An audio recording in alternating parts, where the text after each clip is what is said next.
Are you a stripper or a dancer? I'm not a stripper, I am a professional dancer. I am a dancer. Like, this is a dance-heavy show. It just so happens that the theme of it is the removal of one's clothes.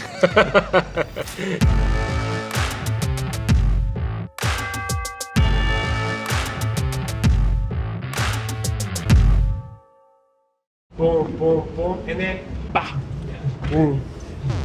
We're all dancers first and foremost. We come from, musical theatre, hip hop, commercial dance backgrounds, which put together in something like this is just going to harbour something that's spectacular to watch. Just do a little shot. I think you're doing a lot of arm. It should be clean. I mean, you did a kickball change out of the womb, pretty much. Yeah, I mean, I started when I was 7. This is the 90s too, in Dubbo. So, like, jazz was not cool as we think about it today. It was a lot of jazz hands and shaking hips and spandex.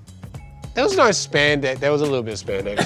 I got photos to prove it. No. Rainbow colored. Nope, I'm gonna burn them. I don't really place myself particularly in a style because my whole career has been adapting to what jobs come up. We grew up doing kicks from the corner, like jazz technique, and there was no hip hop classes at all, so I was learning off YouTube, like hip hop choreography. And then I have tap and salsa and Latin worlds, and I've learned a little bit here and a little bit there. And it's ended up that Magic Mike is pretty much the show that involves all that. I went to one of Charlie's concerts and I looked at him dancing in that spandex and said, that looks fun, I should do it. My peers were, let's say, less than kind to a boy who did jazz and ballet. And I was pretty sensitive as a kid, so mum and dad thought it was in my best interest to take me out. And they put me into football. And then after all those years of playing football, I finally had toughened up enough and realized I want to go dance again. So I said to mum and dad, I want to do it. I want to go back despite the bullying, despite everything. And mum said, it'll be hard. And I said, that's okay. Particularly in Australia, dancers usually get the negative space of a performance. You know, it's like someone and then some color and movement. You feel the background. Yeah, but for this show, it's like everyone kind of has their own moment to go out and shine. And you feel that from each performer when they're backstage. They feel important and they look forward to that moment each night. And you don't get that often as a dancer. How important have the discussions of consent been around this performance?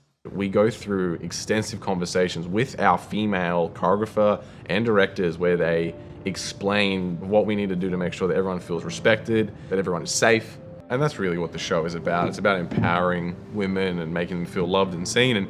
And we get really lovely messages of people who say, I've just gotten over an illness, or I found that today was the day that I beat cancer. As much as there is the sex object element of it, there is this really nice, touching. I like those moments the best. That kind of keeps me motivated to keep doing, rather than being like, look at how sexy I am. You know, it's more just like, are you guys having a good time? Because that's what you came here to do, and I hope that I'm helping bring that about.